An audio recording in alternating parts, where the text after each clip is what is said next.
Bonjour à l'ami Franck Nage, qui est le seul que je vois pour le moment. Voilà. Je, je suis un homme de la nuit. Donc, je suis pas sommeil. Alors, si vous voulez, on va tenir une petite conversation. Euh, on a appris des choses assez tardivement. Il y avait le football. On nous a appris l'arrestation de Bruno Bidjan, patron de Vision 4, depuis l'incarcération de Jean-Pierre Amourou Belinga. On nous a donc appris qu'il y a des choses qui se faisaient dont tu n'es pas au courant. Il a. D'abord, Franck, est-ce que tu m'entends? Est-ce que le son, tout ce que je dis est audible? Si tu ne réagis pas, je vais devoir écrire avant d'attaquer le vif du sujet. Alors, on va demander à Franck si le son est audible. On va l'écrire. Voilà. Et puis, on va se lancer dans le développement. Est-ce que le son du micro est audible? Voilà. Alors, on me dit parfaitement, donc ce n'est pas la peine d'écrire. Alors, comme je disais, on nous a appris que Bruno Bidjan a été interpellé. On s'est dit tout de suite qu'il s'agissait vraisemblablement des suites de l'affaire de l'assassinat de Martinez Hugo, puisqu'il était lui-même en liberté provisoire. Il a fait, depuis 2 ou 3 jours, il n'était pas joignable, tous ses téléphones ne répondaient pas, et dans les entrefaites, il a posté cette photo. Voilà. Cette photo prêtant illusion, prêtant à confusion, et pouvant laisser entendre qu'il serait parti du Cameroun. Alors, on nous dit, j'ai dit tout cela au constitutionnel, je mets tout cela au conditionnel, il aurait été arrêté dans la nuit du mardi à mercredi. Mais il y a un petit trouble parce que le lanceur alerte dans l'aide qui dit ça, quand vous connaissez le Cameroun, on dit qu'il a été arrêté entre Mbalmayo et Bafoussam. Mais il n'y a pas de rapport entre Mbalmayo et Bafoussam. Qu'on nous dise qu'il a été arrêté entre Yaoundé et Bafoussam, ça s'entend. Mais il n'y a pas de jonction. Si vous connaissez le Cameroun autant que moi, il n'y a pas de jonction entre Mbalmayo et Bafoussam. Ça, c'est pour les détails. Mais toujours est-il qu'on nous apprend que le sieur Bruno Bidjan, rappelez-vous, l'homme qui disait naguère que si son patron, en l'occurrence Jean-Pierre Amourou Belinga, lui demandait de sauter ou bien d'entrer dans un trou, il entrerait sans hésiter. Donc voilà. On nous dit qu'il aurait été arrêté. Alors, on s'est dit que logiquement, c'était la conséquence des suites de l'affaire de l'assassinat de Martinez Hugo. Ça fait 1 année. Bruno Bidjan est en liberté provisoire. Il bénéficie de ce qu'on appelle d'un contrôle judiciaire. C'est-à-dire que, ayant pignon sur eux, disposant de ce qu'on appelle en droit des garanties suffisantes de représentation, c'est-à-dire que si la justice voulait l'entendre, il serait à leur disposition. Il a donné des gages pour cela. Donc c'est au nom de ces garanties qu'il bénéficie de la liberté provisoire, lui permettant de comparer libre si jamais procès il y a. Luxe qu'on a refusé à son patron, Jean-Pierre Amourou Belinga. Donc nous nous sommes dit que c'était des suites, parce que quand vous êtes en liberté provisoire, vous êtes astreint à un certain nombre d'obligations. Résider dans le domicile que vous avez indiqué pour bénéficier du régime de la liberté provisoire, ce qu'on appelle un contrôle judiciaire. signer au commissariat ou au tribunal un certain nombre de fois par jour, ou par semaine, ou par mois, ça dépend des juridictions.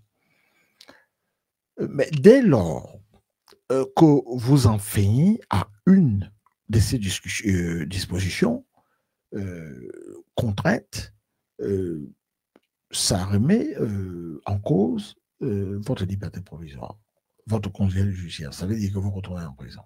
Donc, nous, on avait pensé à quelque chose comme cela. Mais je parle toujours conditionnel. On nous a appris que il aurait énervé le régime en soufflant des braises sur l'inflation, la vie chère.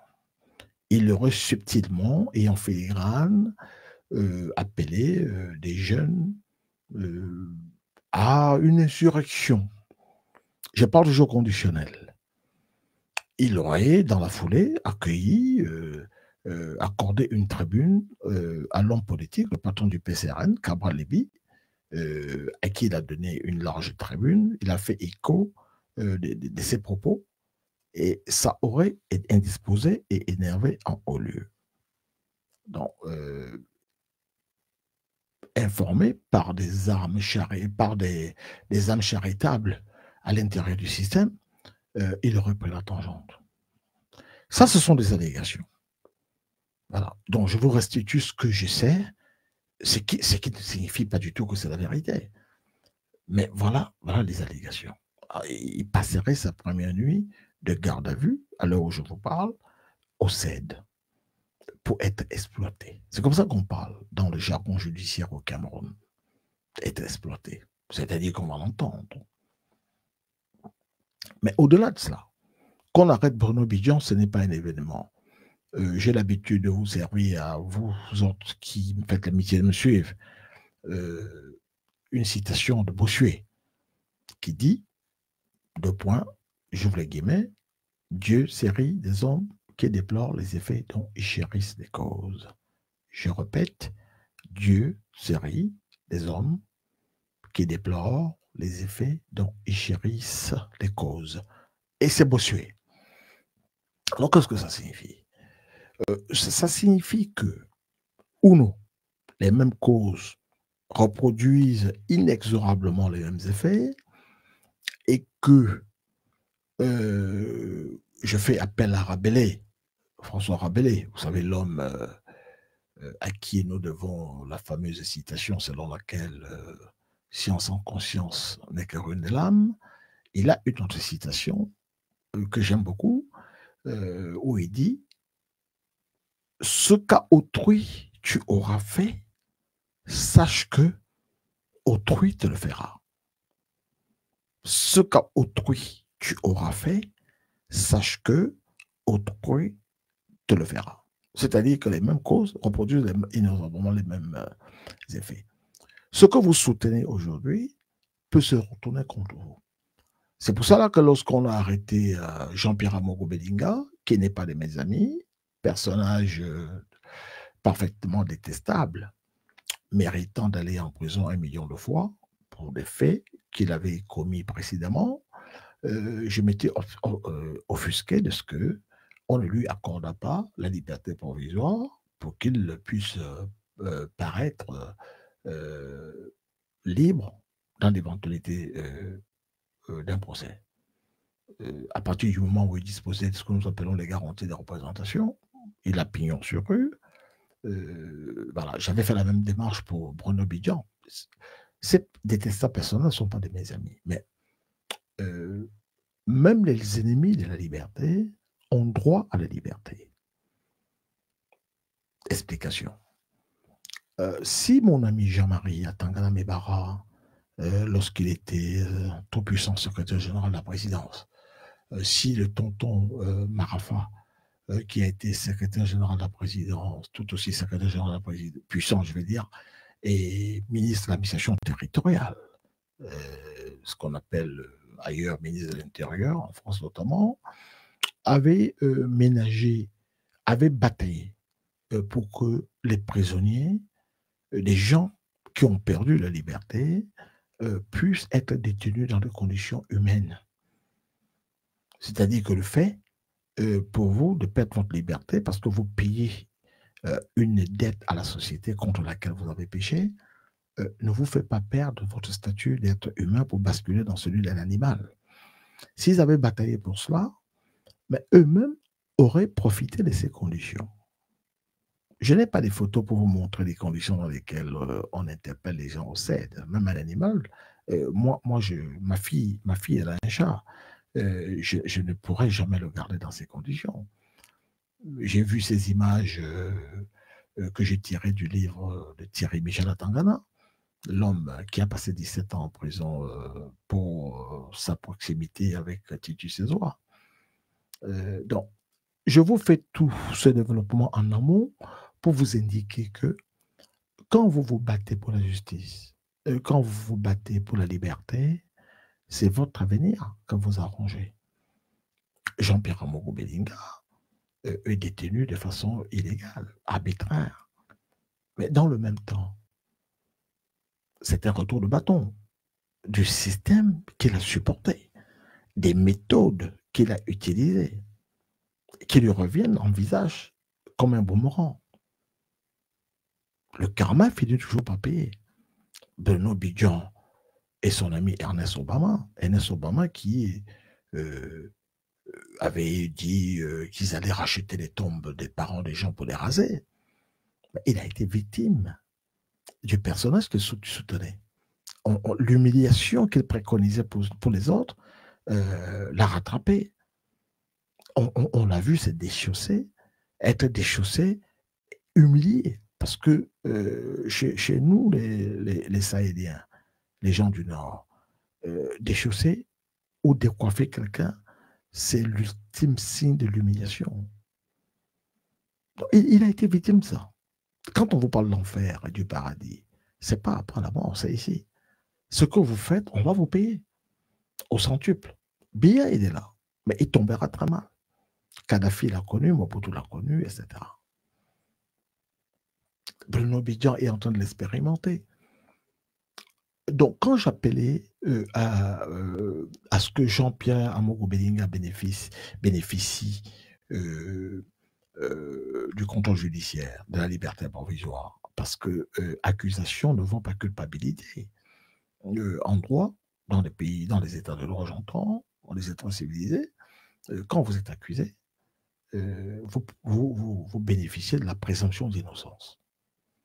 Tout accusé est présumé innocent jusqu'à la manifestation définitive de sa culpabilité au-delà du doute raisonnable. Et lorsqu'il y a un doute, il profite à l'accusé. Car selon le sacro-saint principe de la justice britannique, vaudrait mieux avoir un coupable en liberté que d'avoir un innocent en prison. Parce que quand quelqu'un, vous l'avez gardé en prison une année, 2, 5, 6 ans, comme Amadou Valmogué, et en bout de course, vous vous apercevez qu'il était innocent. Vous pouvez lui donner toutes les sommes d'argent que vous voulez en guise de dédommagement, mais qui va lui rendre ces années perdues? Personne. Des années qui passent en dehors de sa famille. Le président Laurent Gbagbo a passé 10 ans à La Haye, privé des siens. Et en bout de course, on dit qu'il était innocent. Qui peut lui rendre ces années-là, ces années perdues? C'est la même chose dans une procédure pénale. Et nous, on avait appelé à ce que Jean-Pierre Amogo Belinga, que je ne connais pas de ma vie, dont je ne suis même pas sûr qu'il soit au courant de mon existence, mais quand on est un disciple de la liberté, quand on est un combattant de la liberté, cette liberté doit jouir même à ses pires ennemis. Il y avait cette écrivaine anglaise qui avait fait une citation apocryphe. En littérature, quand on parle de citation apocryphe, c'est une citation qu'on attribue à quelqu'un qui ne l'a pas dite. Au moment où elle fait cette citation, Voltaire est mort depuis très longtemps. Donc, ce qu'on appelle une citation apocryphe, donc elle lui attribue une citation. Donc, cette citation dit, attribuée à Voltaire, dit, Monsieur l'abbé, je n'aime pas ce que vous écrivez, mais je suis prêt à donner ma vie, je suis prêt à mourir pour que vous continuez à l'écrire. On peut ne pas aimer les gens, on peut pas, mais même les ennemis de la liberté ont droit à la liberté. C'était ça le sens de notre démarche. Et Bruno Bidjan se rend compte. On nous dit que suite à l'interview qu'il a donnée, qu'il a accordée, la tribune qu'il a offerte à Calaban Déby pour qu'il déroule les trucs, ça n'a pas plu aux gens là-haut. Et c'est ça le principe de la mafia. Parce que dans la mafia, personne n'a sa place assurée, personne n'a sa place garantie. À partir du moment où vous sortez des lignes, vous faites une sortie de route, on vous présente l'addition. Vous payez cash, vous payez comptant. Et c'est du même principe, parce qu'il y a des gens qui se sont sentis intouchables. J'ai fait ici d'autres programmes où j'avais indiqué que je vous avais expliqué les conditions dans lesquelles le président centrafricain, Ange Félix Patassé, avait été débarqué.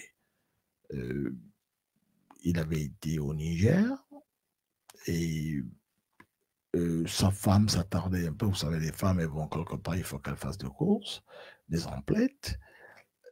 Et pendant qu'ils étaient dans l'avion, de retour à Bangui, on leur a dit qu'il y avait un coup d'État.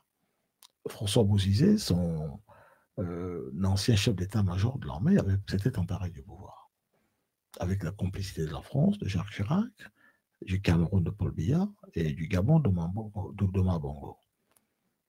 Alors il appelle Omar Bongo et lui dit, voilà, président, je viens chez vous. Omar Bongo lui dit, mais non, on va plutôt au Cameroun. C'est plus proche de chez toi. J'ai eu le président Biya au téléphone. Il est au village, il revient ce soir. Il va prendre attache avec toi, on va tout faire pour te remettre en selle. Biya revient d'un Voméca, Biya l'appelle pas. Dimanche, lundi, mardi, toujours. Non, dimanche, lundi, il n'appelle pas. Mardi, c'est Chantal Biya qui envoie les vivres.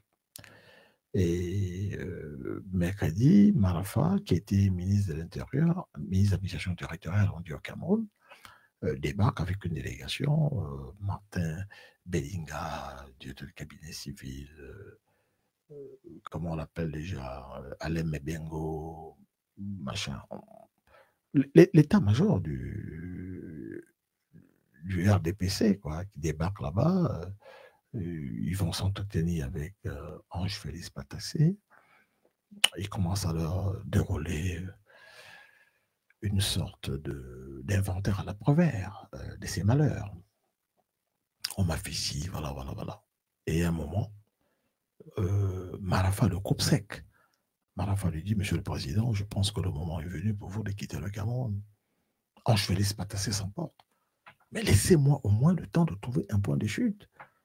Ce qui peut m'arriver peut vous arriver à vous. On lui dit, bon, c'est Marafa qui parle. Bon, on va dire jusqu'à vendredi. Nous sommes mercredi. Il se fâche. Il leur adresse la parole. Il s'est saisi du combiné et il appelle le président du Togo, Ignacy Mouye-Adema. À la ville, Patassé avait déjà, dans une autre vie, dans une vie précédente, il avait déjà vécu en exil au Togo. Il avait d'ailleurs, de cet exil, il avait épousé une Togolaise. Et Yadema lui dit, mais tu sais que tu es ici chez toi. Voilà, je t'envoie un avion. On lui envoie un avion qui vient le chercher le soir même. Donc quand il arrive, il a gardé dans Marafa, parce qu'il lui a dit, ce qui m'est arrivé à moi peut vous arriver aussi à vous.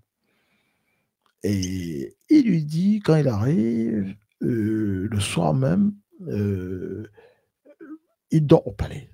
On lui a trouvé une villa où il peut dormir, mais il dort au palais. Il mange tard, parce qu'il y a des mains mangent tard, 2-3 heures du matin. Il mange tard et il parle et il dit, voilà, il y a ce ministre camerounais de l'administration territoriale qui est particulièrement arrogant, voilà, voilà. Mais l'été dernier, j'étais à Nice et je m'entretenais avec Balkany. Alors Balkany, il était maire de Levallois-Perret. C'est dans le 93, si vous connaissez les Hauts-de-Seine à Paris. C'est pas loin de Neuilly et tous les autres trucs. Mais il a la particularité d'être l'ami d'enfance de Nicolas Sarkozy. comme Sarkozy, son père est hongrois. Et ce sont des grands mafieux du RPR, l'ancêtre de l'UMP et des Républicains, qui finançaient des choses là-bas pour lui, mais pour aller faire la chasse.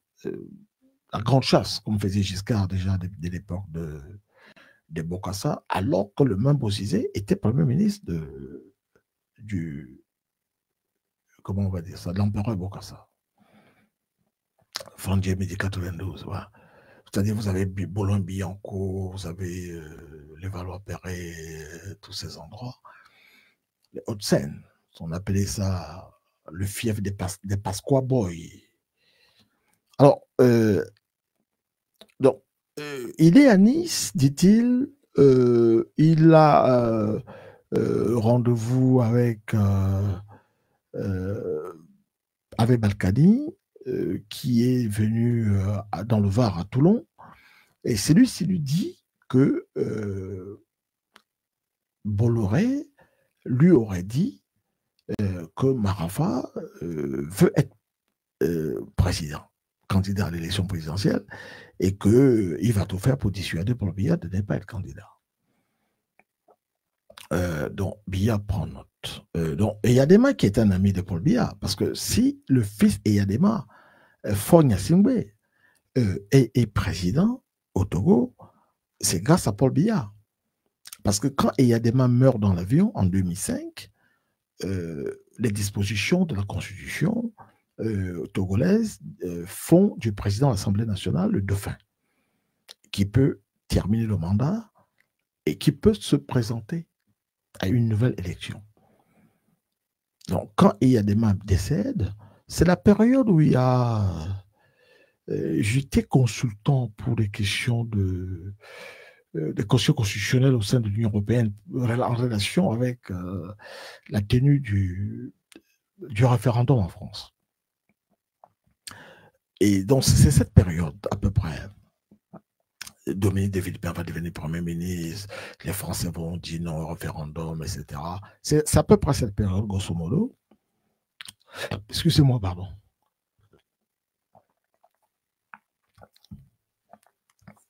Donc, il y a des morts, Biya entre en scène. Donc, il préconise que aucun avion partant de France n'atterrisse au Togo. Donc, le président de l'Assemblée nationale doit passer par le Cameroun. Mais on ne va pas lui faciliter le retour au Togo avant qu'on organise la succession de gré à gré. Donc, voilà les conditions dans lesquelles... et puis, on envoie un constitutionnaliste qui est un ami de Paul Biya, qui va sur place manipuler les choses. Donc, ce président de l'Assemblée, il ne peut pas aller au Togo parce qu'il n'y a pas d'avion. C'est une idée de Paul Biya. Donc, mais il vient au Cameroun. On lui dit non, passe par le Cameroun, tu vas aller par la route. Mais il arrive au Cameroun, le bloc. Il ne peut pas y aller. Donc, Faure Gnassingbé devient président. L'autre, il est bloqué au Cameroun. Président de l'Assemblée nationale. C'est pour vous dire la proximité de Biya avec Eyadema père. Parce que qui a introduit Eyadema à Paul Biya, c'est Mobutu. Mobutu qui était un parrain d'Étienne Eyadema, qui lui a dit de faire le coup d'État. Parce que lorsque, comment on l'appelle, Sylvanus Olympio décide de sortir du franc CFA, la France, Foccart, les services secrets français, donnent le feu vert, il faut l'enlever. Il a été assassiné par Eyadema, mais Eyadema était sergent de l'armée française. Il était marmiton. En français simple, il était cuisinier de l'armée française. Il a fait la guerre d'Indochine. Et on les a regroupés, etc., pour éviter le drame de ce qui s'est passé à Dakar. Rappelez-vous, lorsqu'on a tiré sur les tirailleurs, ce qu'on appelle les tirailleurs à Saroui, à Dakar, etc. Donc, on n'a pas voulu refaire le coup pour les anciens combattants d'Indochine. On les remettait dans leurs armées. La France leur versait un petit pécule. Donc, Eyadema est entré assez titre dans l'armée togolaise. Parce que dans l'armée française, il était cuisinier, il était marmiton, il avait les marmites. C'est ce qu'on appelle un marmiton. Vous savez, quand vous faites à manger, il y a des croûtes qui restent dans la marmite. Il faut tremper ça pendant des jours. Lui, il a enlevé ça avec les doigts. Ce qu'on appelle un marmiton. Il a été reversé au sein de l'armée togolaise. Et quand il y a eu le problème avec Sylvanus Olympio, il est sorti du franc CFA et le lendemain, on l'a assassiné. Donc, c'est Étienne Nyasingbe Eyadema qui a fait le coup. C'est son nom complet, Étienne. Mais il va se débarrasser de son prénom quand il va commencer à fréquenter Mobutu. Rappelez-vous, quand Mobutu fait l'authenticité, on change tous les noms. Il n'y a plus de prénoms chrétiens au Zaïre. J'ai des amis qui s'appellent Chimanga Ilunga, Kawanda Wakawat. Mobutu lui-même, qui s'appelait Joseph Désiré, il s'est fait appeler Mobutu Sese Kokukumbendo Wasabanga, etc. Donc, Eyadema va importer cette culture. Il ne s'appelle plus Étienne. Il s'est fait appeler Nyasimbe Eyadema, etc.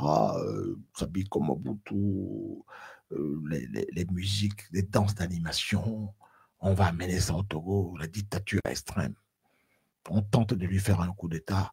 Il condamne les gens à mort. Mobutu arrive là-bas, il dit, mais tu les condamnes à mort, pourquoi? Ils vont sortir, condamnés à prison, machin. Ils vont te refaire. Il faut les assassiner, il faut payer ton. Donc, Mobutu avait beaucoup de... Donc, c'est Mobutu qui présente Biya à Eyadema. Mais Biya, lui, il a été à l'école. Eyadema, c'est un tiraillon. Mais d'abord, avant d'arriver là, Eyadema a tué Sylvanus Olympio. C'est lui qui a fait le job. Et il ne peut pas être président. Donc, c'est Nicolas Grunitzky, un métis polonais-togolais, qui devient président. Mais à un moment, quand il voit Grunitzky, il dit, mais gouverner, ce n'était pas si compliqué, c'est ça, je peux le faire moi-même. Donc, il dit à Grunitzky, écoute, ou tu démissionnes, ou bien je vais te faire ce que j'ai fait alors. Donc, Grunitzky s'en va. Grunitzky, en passant, c'est le père de Isabelle Lapé, Grunitzky. Donc, quand vous arrivez en Côte d'Ivoire, il y a la basilique à Yamoussoukro. On appelle ça la basilique de la paix. Parce que les gens se disent, voilà, Fort-Boigny, c'est un homme qui aimait la paix. Et donc, il a donné la basilique. Non, Notre-Dame de la paix, non. C'est le nom de sa maîtresse. Parce qu'il a épousé en privé la Benjamine de Grunitzky, Isabelle Lapé. Il a donné son nom, le nom de sa maîtresse, à la basilique de Yamoussoukro. Parenthèse.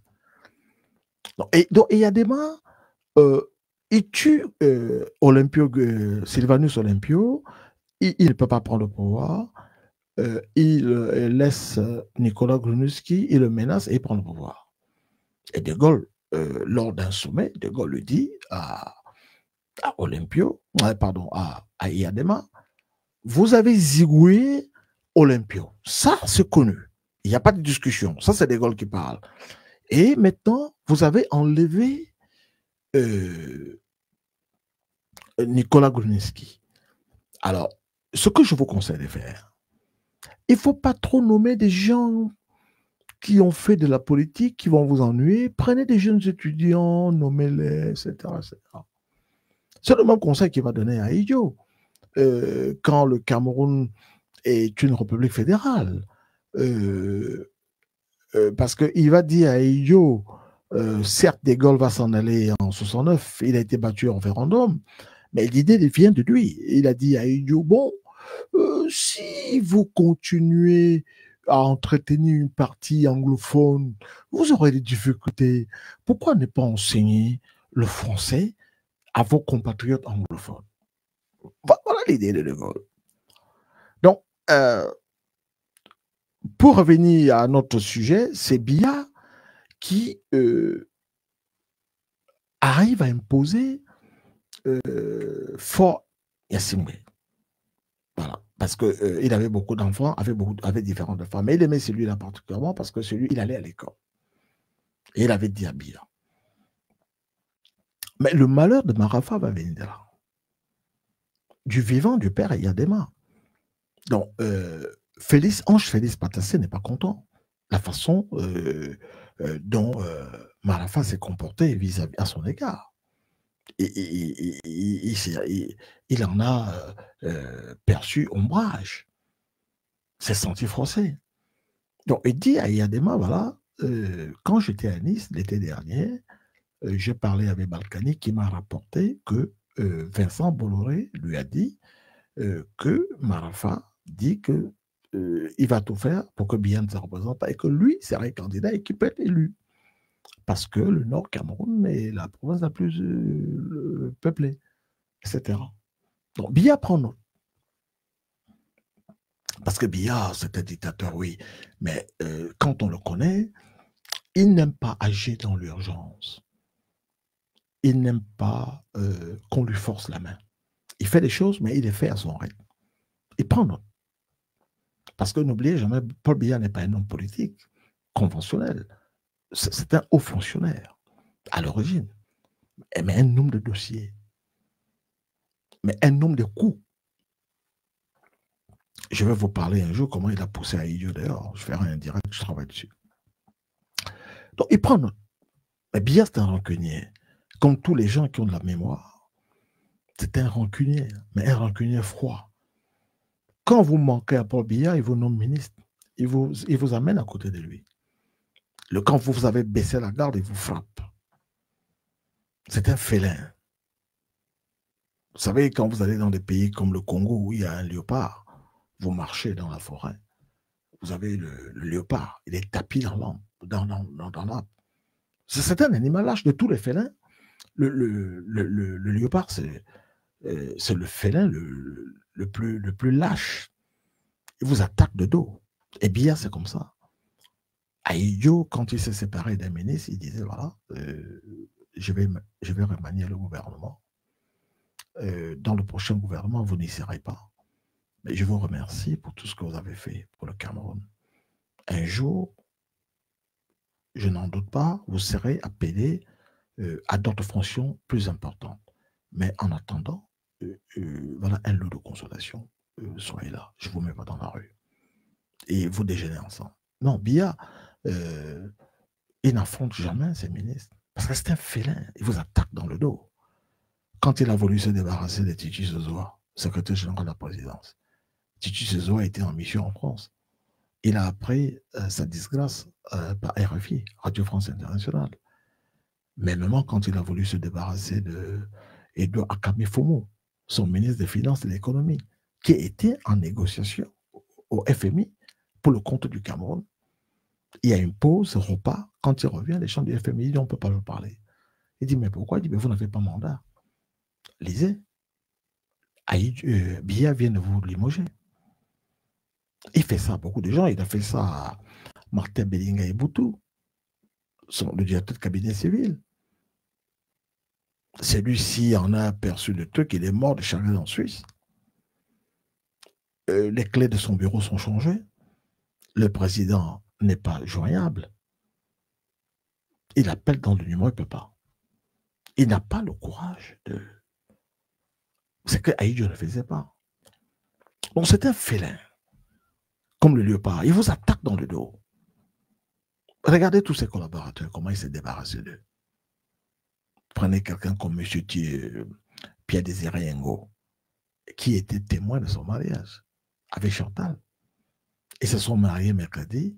Vendredi, il a fait arrêter Pierre-Désiré Ngo, sans lui demander d'explication. Jamais Aïdjo n'aurait fait un truc pareil.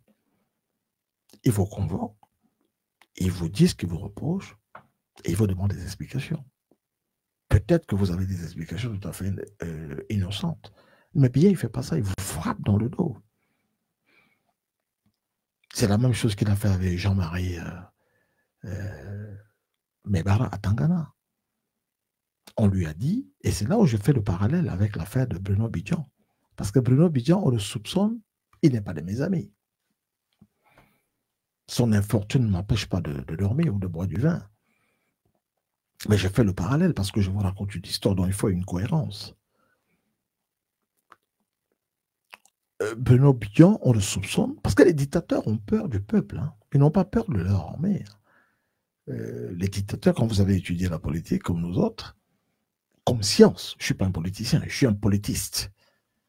Je constate des choses. C'est comme un mécanicien qui repart une voiture, mais il ne fabrique pas la voiture. Donc moi, je regarde, je suis en haut, je regarde ces choses du bas. Donc quand vous êtes politiste, vous regardez ces choses, ça vous amuse. Parce que c'est une comédie, la comédie humaine. Donc, Bruno Bidjon posait des actes qu'il ne connaît pas. Et c'est pour ça ce que nous reprochons à Samuel Eto'o et à Rigo Berson. Parce qu'un analphabète, un illettré, dans un certain domaine, il manie des concepts qu'il ne connaît pas. Tu manies des concepts dont tu ne connais pas l'implication. Donc, quelqu'un comme Bruno Bidjon, il n'a pas étudié la science politique. Il pose des actes. C'est comme un enfant, vous lui donnez une grenade, il va la découpiller, mais il ne sait pas que cette grenade peut l'amputer. Vous maniez des concepts. Comme quelqu'un qui parle de... qu'est-ce qu'il parle de quoi? Le fédéralisme communautaire. Mais tu ne peux pas parler de ça. Un pays comme le Cameroun, on a plus de 250 ethnies. Tu parles de quoi communautaire? Chez moi, dans le Mayobani, on a des Bamileke, ils sont là-bas depuis plus de 100 ans. Ils font partie du conseil du village. Ce sont des notables. Ils parlent Bamileke là-bas. Les gens là-bas ont appris à parler le Banjoun, etc. Il faut parler de quelle communauté? Mais quand quelqu'un vient sortir ça, il est en train de manier des concepts qu'il ne connaît pas. Parler de quelle communauté? Ça arrivait à aider, il y a des Bamileke qui se sont installés là-bas depuis 100 ans. Leurs grands-parents sont nés là-bas, les enfants sont nés là-bas, ils parlent pas ça. C'est quoi le fédéralisme communautaire? Une connerie. Vous allez dans un endroit comme Magba, vous allez trouver des ticards. Mais Magba, c'est à l'ouest. Mais Magba, c'est 37 km de Bankim qui est dans la Damawa. De part et d'autre, il y a les Bamoun, les Bamileke et les ticards. Et les Kakayamba. Vous parlez de quelle communauté? Voilà. Voilà mon ami, mon petit frère Lazine Charles, est docteur et anthropologue, il est linguiste, aussi professeur aux États-Unis, il est Malantoun. Mais quand vous allez à Malantoun, au départ, c'est une localité de Bamoun. Mais aujourd'hui, vous avez là-bas des Bamoun, vous avez des Tika qui vivent là-bas, vous avez des Bamileke qui sont installés là-bas depuis, qui font partie du conseil de la chefferie. Alors, vous venez faire vous avez appelé ça quoi? Fédéralisme communautaire. Avec qui vous allez faire ça? Vous venez à Fumban où j'ai grandi. Vous allez faire fédéralisme communautaire, connerie. Vous allez, à partir de l'entrée de la ville, à Famdjo, vous avez des Bamileke, vous avez des Bamou, vous avez des anglophones qui vivent là-bas depuis, avant que je sois né. Vous venez, après la mission catholique, il y a un quartier qu'on appelle Kweka. Il y a des Bamileke qui sont établis là-bas depuis très très longtemps, plus de 100 ans. Les Bayangam, les Baham, etc. Vous prolongez, vous ressortez de là, vous prolongez, vous allez vers la montagne sacrée, là où on prie. Il y a un quartier des Aoussa qu'on appelle Matembain. Là-bas, il y a des Aoussa qui sont installés depuis 100 ans, qui ont épousé des femmes Bamoun. Ils ont fait des enfants. Vous allez à Njimbam. Vous allez trouver un peuple qu'on appelle les Pambins. C'était les autochtones de Fumban, lorsqu'un charrier est venu en 1394. Mais ces peuples existent toujours, qui cohabitent avec les Bamoun. Parce que les Bamoun ne sont pas des autochtones de la ville de Fumban. Ils y sont seulement depuis 1394. Alors vous me parlez de quelle communauté? Fédéralisme communautaire. Donc voilà. Et merci, Matemba, merci, Laziz, qui sont là-bas depuis les Dandoubi, qui font partie, qui s'asseyent au palais avec les Bamoun. Vous me parlez de quel fédéralisme communautaire? Quelle communauté? Donc, qu'est-ce qui se passe? Je vais répondre à mon frère Steve Tcheju qui dit des choses qu'il ne connaît pas. Steve Tcheju, moi je suis du Nord. Mais quand je dis que je suis du Nord, je suis de la Damawa. On a éclaté ça en 3 provinces. Vous le savez très bien, puisque vous êtes Gabonais vous-même. On a éclaté ça en 3. Parce que du temps d'Aïdio, ce que vous appelez le septentrion, c'était une province. même avec des disparités, on avait Ngandere qui était chef de département, on avait Garoua qui était chef-lieu de province du Nord, et on avait Maroua qui était chef-lieu du département des Diamarés. Mais maintenant, c'est 3 provinces, 3 régions, comme vous dites maintenant. Mais quand vous parlez de Marafa, je sens que vous n'êtes pas nordiste, vous ne connaissez pas le Nord. Marafa, il avait épousé une Douala. Il y a un divorce au Nord entre les élites et les populations. C'est comme il y a un divorce chez les Bamoun, où je suis né, où j'ai grandi, entre la famille royale qui supporte le RDPC et le reste des Bamoun qui ne sont pas de la famille royale, qui ne supportent pas les brimades de la famille royale, qui n'est qu'une autorité morale et qui, par rejet, supporte l'UDC du docteur Damon Damjoya. Voilà. Mais quand vous ne connaissez pas la région, vous allez dire, oh les Bamoun, non, pas du tout. Donc c'est la même chose chez moi au Nord. Oui, vous connaissez très bien Marafa, c'est pas ce qui m'intéresse. Je vous parle de son élection. Il ne va pas être élu par lui-même. Moi, je ne le connais pas. Moi qui suis un enfant du Nord. Mais je vous dis que si il devait compter sur les voix du Nord, il n'aurait jamais été élu. Ni lui, ni Bobabel Omagari, ni Issa Chiruma Bakari. Pourquoi? Parce qu'il y a un divorce entre les élites du Nord, du Grand Nord, et des populations. Parce que tous ces gens que vous me citez sont du RDPC. Et voilà. Donc les populations ne se reconnaissent pas là-dedans. Voilà. Donc, chez Dieu, si vous avez des amis du Nord, renseignez-vous et on va vous éduquer. Donc, on revient sur mon sujet principal. Biya, on l'informe de ce que Marafa a des intentions. Donc, il prend note. Marafa va, entre-temps, le neveu du président Bonivon va lui dire, tonton, on me dit que Marafa est en train de pour prendre la place. Il prend note. Donc, Marafa va voir le président comme porte-parole de ce qu'on appelait le G11.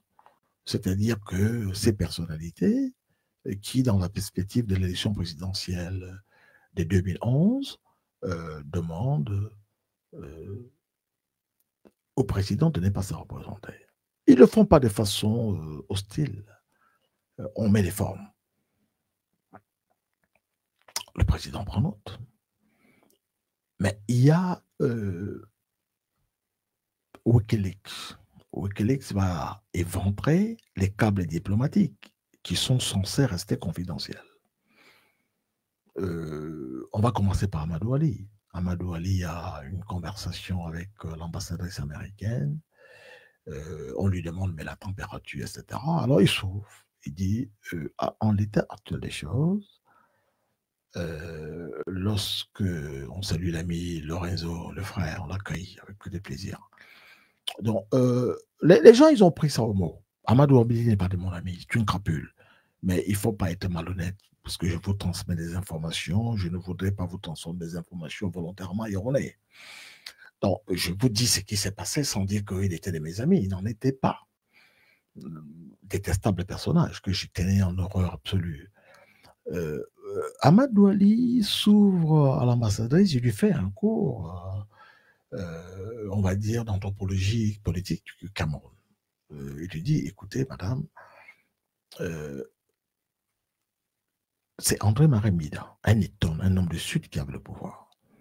Les hommes du Sud ont l'impression que Aïyo a été des mèches avec des colons pour le déposséder. Et que Aïyo s'est senti redevable au Sud.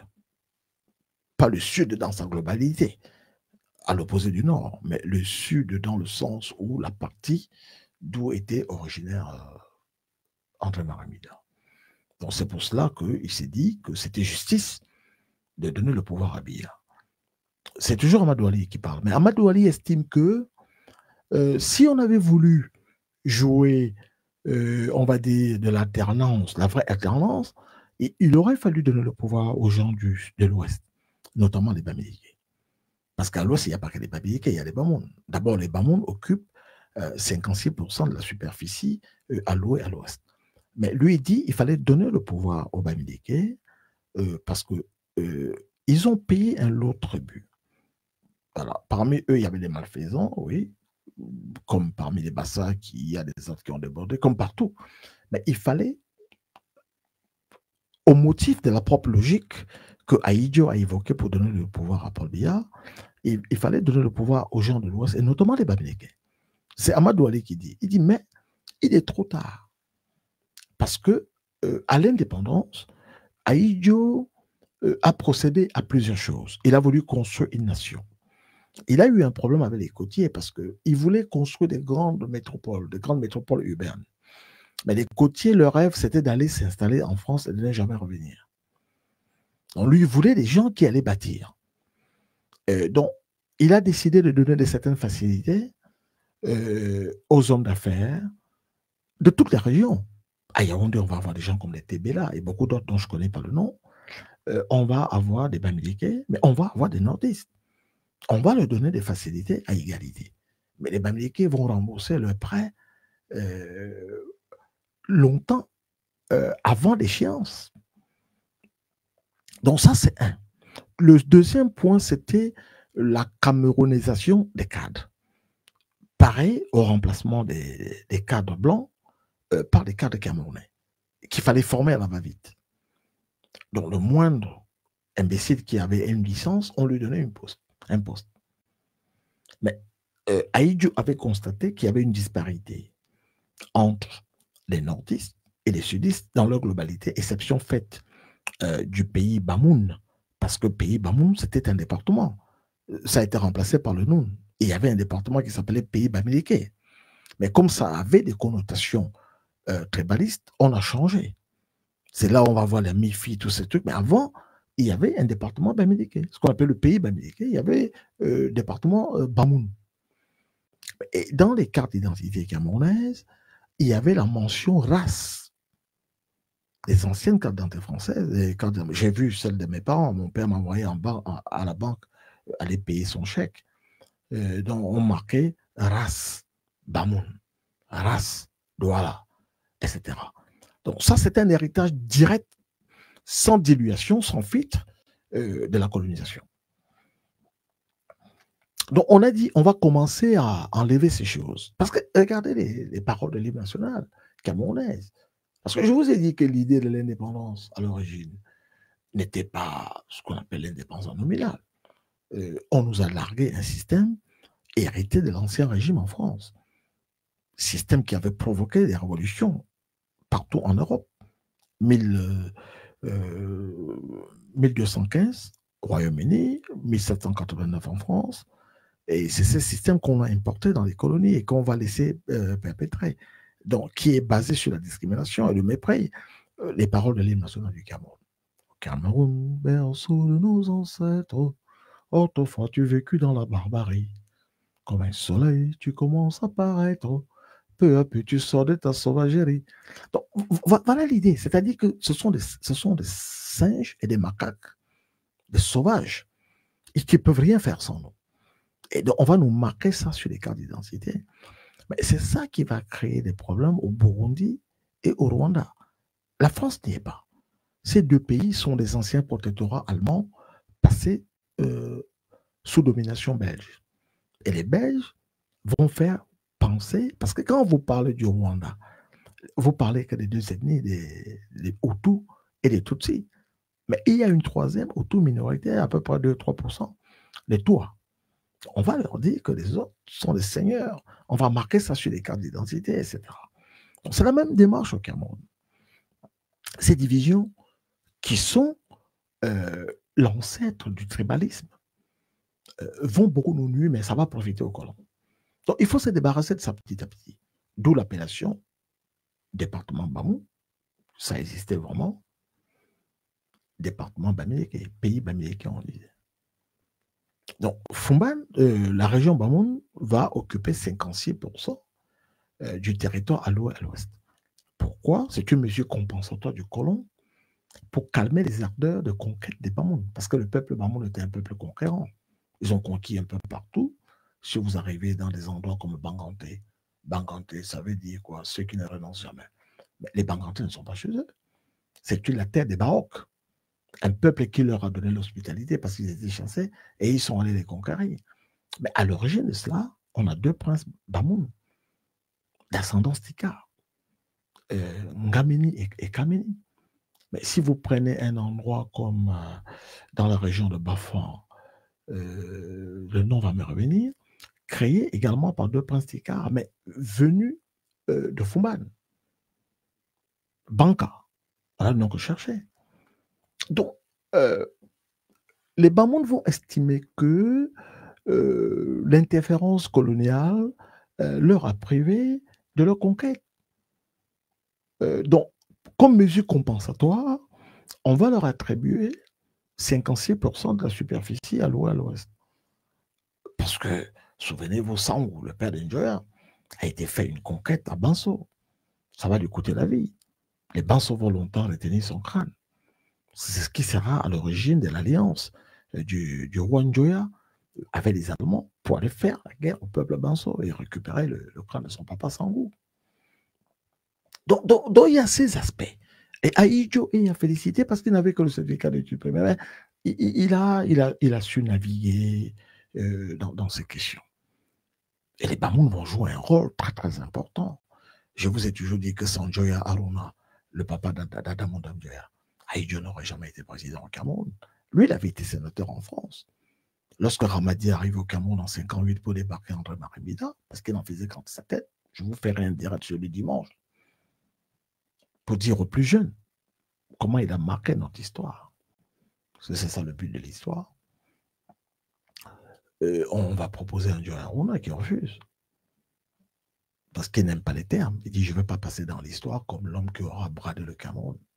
Il propose même, il dit, si c'est une question d'argent, parce que Wilson, le président américain, au lendemain de la Première Guerre mondiale, il dénonce les gens qui détiennent des colonies. Donc la France, qui a été aidée par les Américains, ne peut pas la ramener. Elle est obligée d'accepter ce qu'on appelle la nouvelle légalité internationale.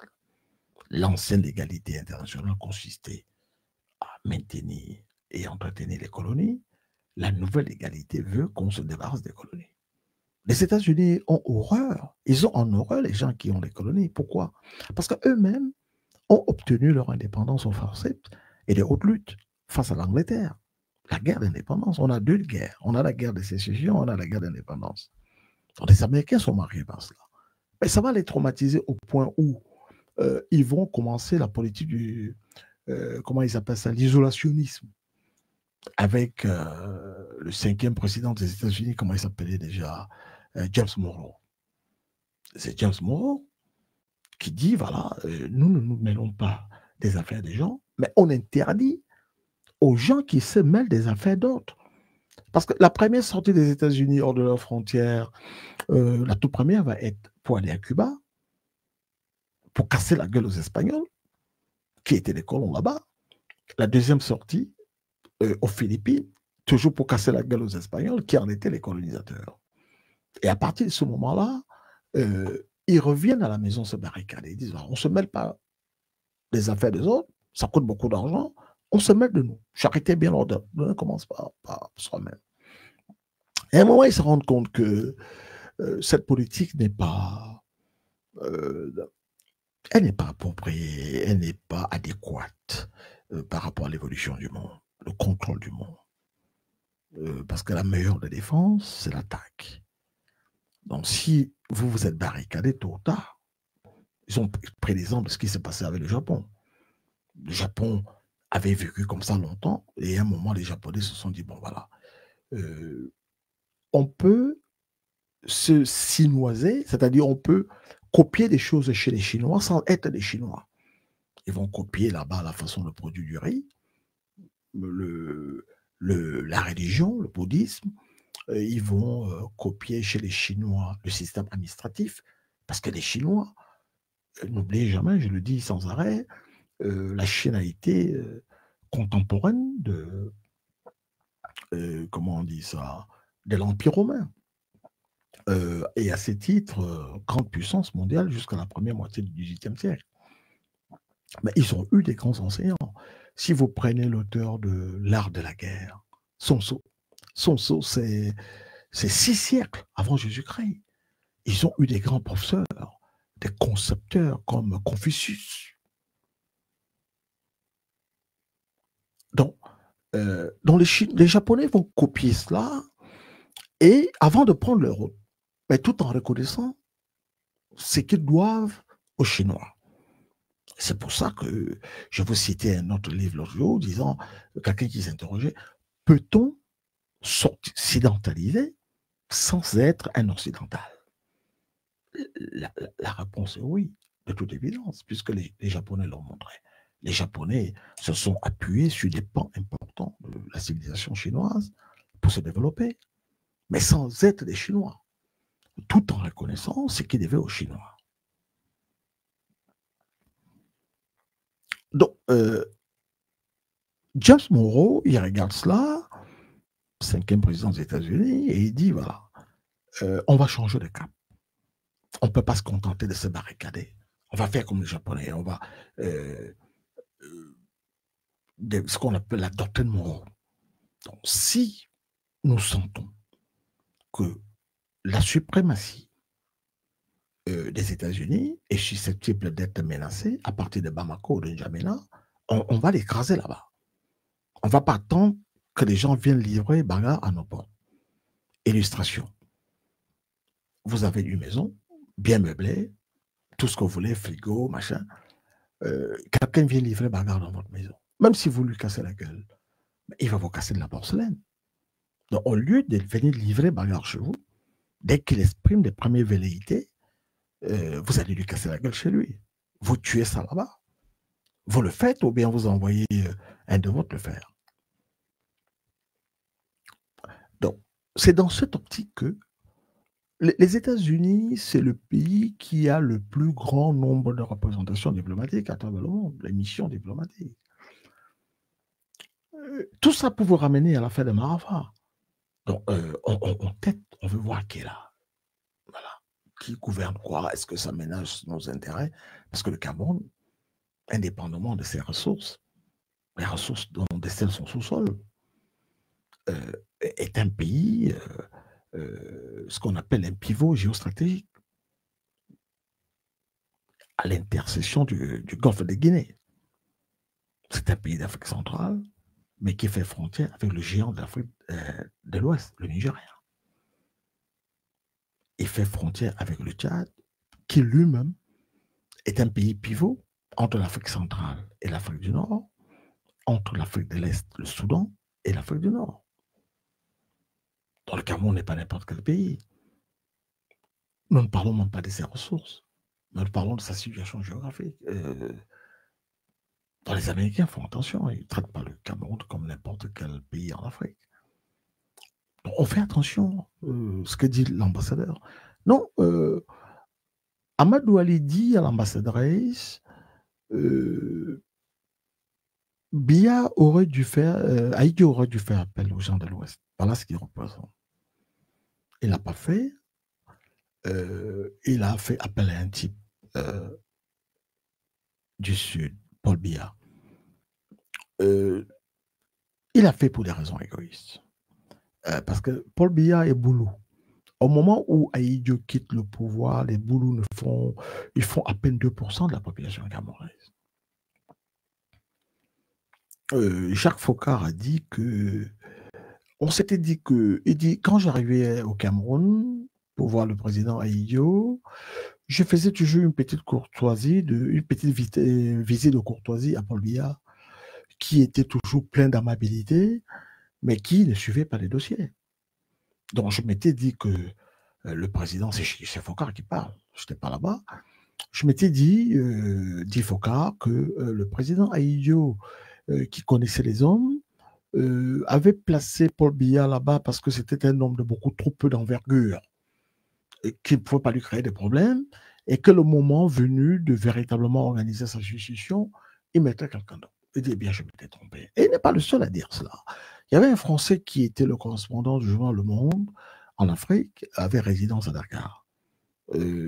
Samuel Desbois rapporte dans ses mémoires que c'est peu ou prou le discours qu'il lui a tenu. Lorsqu'il y a eu l'alternance au Sénégal, où Senghor a démissionné en remettant le pouvoir à Abdou Diouf. Donc, il a dit à Samuel Desbois que le même scénario ne pouvait pas se reproduire au Cameroun. Et le même scénario se reproduit. Biya avait à peu près le même parcours qu'Abdou Diouf, à la différence de ce que Abdou Diouf avait été gouverneur avant d'occuper les autres postes qu'on lui connaît. Donc Amadou Ali dit cela, mais Amadou Ali dit autre chose. La femme lui demande, bon, Biya, les Américains nous disent que il ne travaille pas beaucoup, il ne s'engage pas beaucoup, il confond l'argent de l'État du Cameroun avec son argent personnel.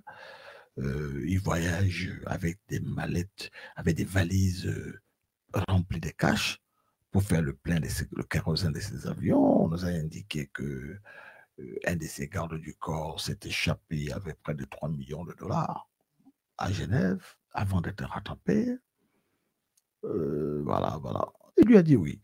Et ça, ce sont des aspects. Ça, c'est Amadou Lely qui parle. Amadou Lely dit, écoute, tant que Biya va être président, nous, les gens du Nord, globalement, nous allons le supporter. Mais après lui, un autre bêtise ne pourra plus être machin. Mais un Américain ne pourra pas l'être. Les gens ont mal pris cela. Il dit ça pourquoi? Il parle en termes d'alliance. Il dit les nordistes auraient pu faire alliance avec les Bamileke. Mais les Bamileke sont allés se donner à John Fundy, qui est un collabo. Or, au moment des villes mortes, s'il y avait un parti à la tête duquel il y avait un Bamileke, pour faire l'alliance avec les nordistes, Biya serait tombé. Voilà ce qu'a dit Amadou Ali. Mais les gens ont cru que ces propos tronqués et détournés de son concept consistaient à dire qu'un Bamileke, non, c'est pas ce qu'il a voulu dire. Parce que moi, j'ai accès aux archives, je payais 90 € pour avoir accès aux archives, parce que je vous demande souvent de nous donner un coup de main, vous ne le faites pas, mais vous me demandez de vous faire des choses sur l'anthropologie. Voilà, soutenez-nous un peu. Donc, j'ai regardé ces questions. Amadou Ali, qui n'est pas de mes amis, non, il ne dit pas. Il dit, parce qu'on sort la citation de son contexte, il dit, tôt ou tard, les Bamileke vont prendre le pouvoir. Et ils vont le prendre pour longtemps. Et il dit autre chose. Il dit, dans 100 ans, au Cameroun, il n'y aura que des Bamileke. Et la dame lui dit, mais pourquoi les Bamileke vont tuer les autres? Il dit non. Parce qu'ils ont une culture très, très forte, comme nous, les nordistes. Mais nous, on n'a pas le sens de l'union. Mais les Bamileke ont une nomenclature culturelle qui fait que l'efficacité, pas seulement des affaires, fait que les Bamileke se marient à tout le monde. Ce que ne fait pas tout le monde au Cameroun. Si vous allez à Douala, il y a des Bamileke qui sont mariés à des femmes Douala. Il y a des Bamileke qui sont mariés au Bassa.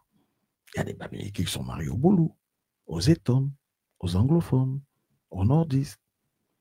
Et naissent des enfants dans ces unions.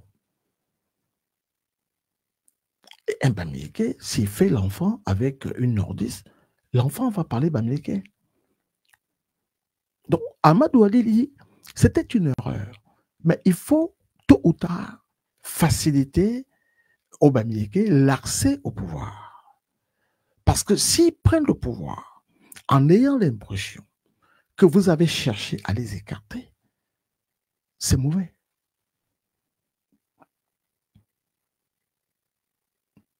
Donc voilà ce que dit Amadou Ali.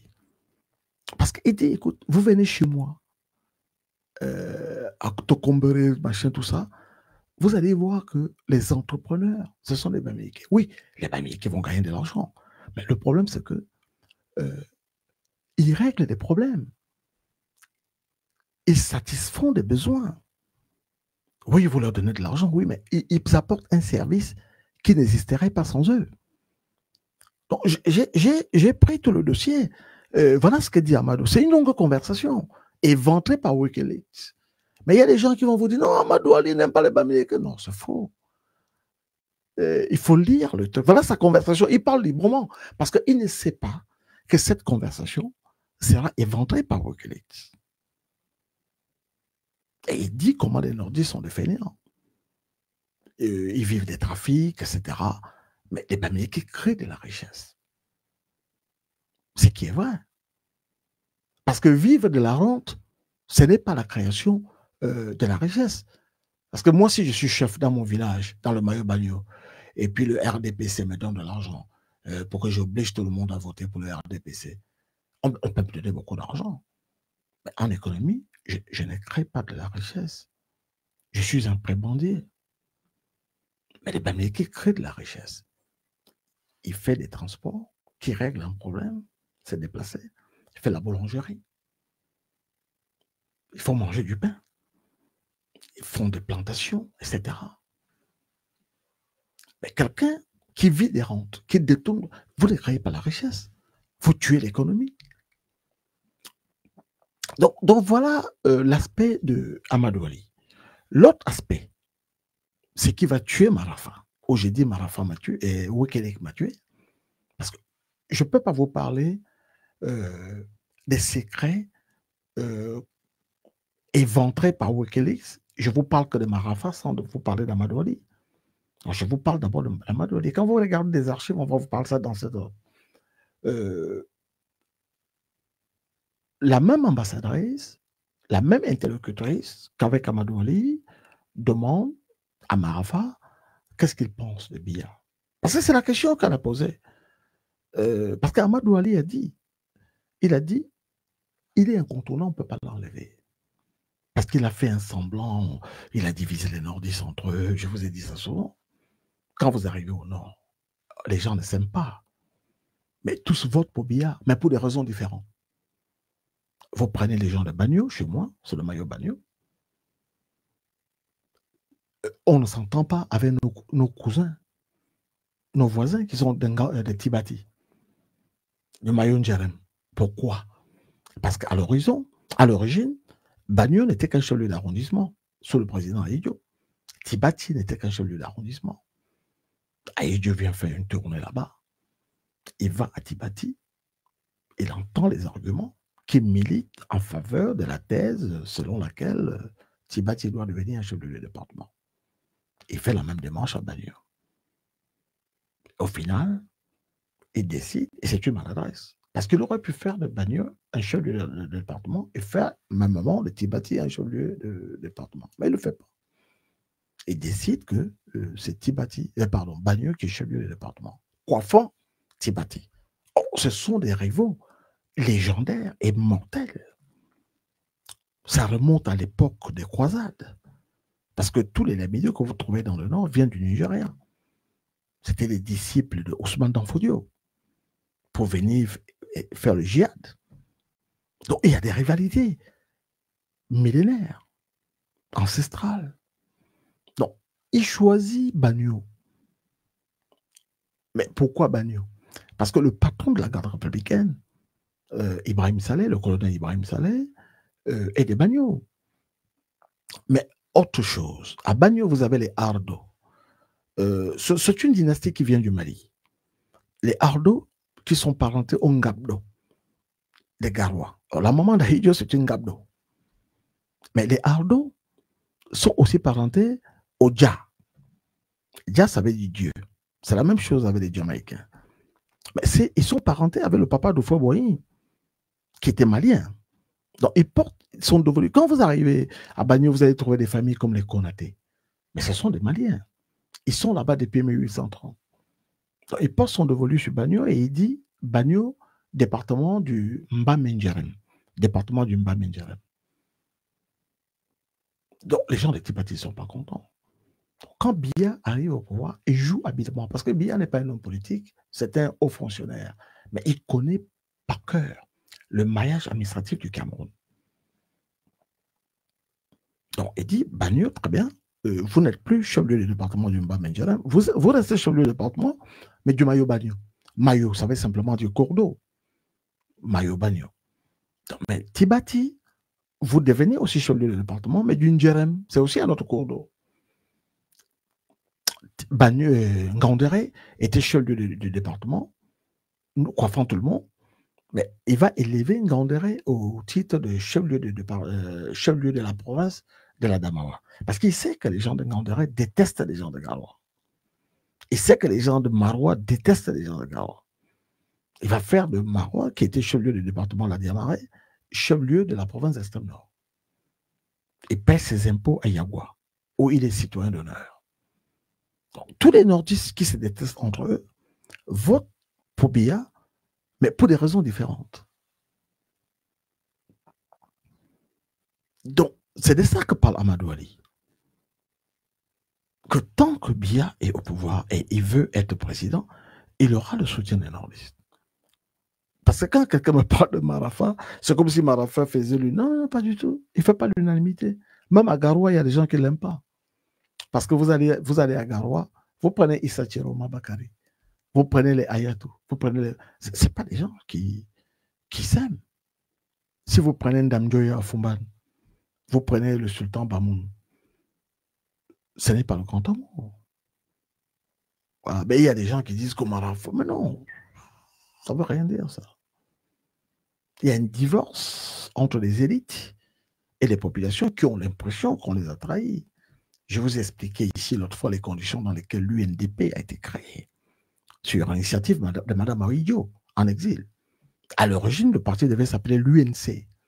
Biya interdit ça, parce que l'UNC a été sabordé au profit du RDPC. L'UNC, c'est l'ancêtre du RDPC, qui est mort au congrès de Bamenda en mars 1985. Donc, si vous voulez recréer l'UNC, ça veut dire que ça va drainer les nostalgiques de l'époque à Idio. Donc, Biya refuse. Donc, on va mettre l'UNDP. À l'origine, on veut que le patron soit Aïssi Vodovitor, secondé par la fille de Fouda, l'ancien maire de Yaoundé. Ils ne viennent pas parce qu'ils ont peur d'aller en prison. On met Ebois. On va faire revenir Bouba Bello Magari des îles, parce que pendant qu'il était en exil, il recevait l'argent. Biya lui envoyait 16 millions de francs CFA tous les mois. Vous pensez que les nordistes se reconnaissent en un type? C'est un traître. Il y a un divorce entre les populations et les élites. Mais les gens qui ne sont pas du Nord nous disent « Oh, Marafa, machin ». Mais non, vous ne connaissez pas du Nord. Venez au Nord, vous allez voir, vous allez déchanter. L'endroit le plus misérable au Cameroun, en ce moment, c'est le Nord. Où on a des pénuries d'eau, alors qu'on a des barrages, où les gens vivent mal dans la précarité. Donc, on va récapituler. Les premiers ennuis de Marafa, l'alerte va venir de Félix Sabé, comment on l'appelle, l'ancien président centrafricain. On va lancer la lettre. C'est Yadema qui lance la lettre. Le deuxième, c'est le fait que Marafa ait naïvement accepté de faire le porte-parole du G11. Parce que dans le G11, on a une jonction des gens cités dans le scandale Abatov et des gens à qui on prête l'intention de vouloir chasser le président à travers une insurrection populaire. Insurrection populaire, pourquoi me direz-vous? Les émeutes de la fin de la vie chère en 2008, on va dire, c'est ça qui va valoir à Jean-Marie, à Tangana Mebara, ses ennuis, parce qu'on va dire au président que c'est eux qui ont rameuté la jeunesse pour les soulever contre la vie chère, et puis profiter de l'insurrection née de cette colère pour prendre le pouvoir. Je parle de ça parce que Bruno Bidjan, allégamment, aurait succombé pour cela. Donc, Biya mettant qu'il a eu une alerte des Yadema, venant de Ange Félix Patassé, ce que lui aurait dit Bolloré, et Chirac lui avait déjà dit que Bolloré estime que, etc., etc.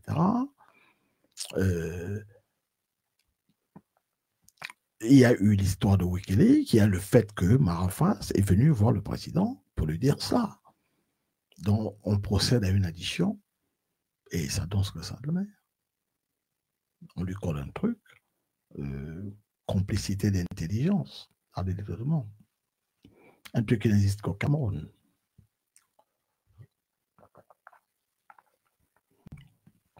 Donc voilà. Mais le résumé, c'est quoi? C'est que on ne peut pas être ami à une dictature. Vous prenez toutes les dictatures, pas seulement d'Afrique, vous prenez Hitler, vous prenez Mussolini, vous prenez même la Révolution française, ce qu'on appelle le règne de la terreur, avec des gens comme Robespierre, etc. Il y a cette Madame Nanon qu'on est en train de guillotiner. Elle regarde le monument de la liberté, elle lui dit aux libertés que des crimes commettent en ton nom. Quand tu t'embarques dans un système comme ça, c'est un système qui va te manger. Comme les hamsters cannibales. C'est pour ça que nous disons à nos compatriotes, ne pensez pas que ce sont des questions de diaspora, que les compatriotes de la diaspora sont des ratés, alors par aigreur. Non, pas du tout. Ce que nous le faisons pour vous. Parce que la plupart d'entre nous avons fait notre vie ici. Moi, à mon âge, j'ai vécu plus de la moitié de mon âge à l'étranger. Si je repartais au Cameroun demain, je ne retrouverais pas mes repères. Je ne trouverais pas les repères que j'ai ici. Donc, quand on le dit pour vous. Voilà. Quand on coupe l'électricité, ici, il est quelle heure là? Il est 5 heures du matin. Voilà, on ne m'a pas coupé l'électricité. Donc, quand nous le disons pour vous. Voilà, donc ne voyez pas en nous vos ennemis. Nous faisons, parce que vous êtes nos parents, vous êtes nos frères, nos sœurs, nos enfants, etc. Donc, nous voulons que vous puissiez jouir de la vie dont nous jouissons à l'étranger. Nous voulons transposer ça là-bas. Voilà. Que les gens ne meurent pas parce qu'ils n'ont pas de soins. Que les gens meurent de faim parce qu'ils ne connaissent pas X ou Y. Voilà le sens de notre combat, mes chers amis. Alors, demain, ou aujourd'hui, parce qu'il est 5 heures du matin ici, je vous entends, on parlera d'autre chose. Mais si vous avez des questions pour notre entretien aujourd'hui, demain, je les prendrai volontiers, mes chers amis. Merci et bonjour.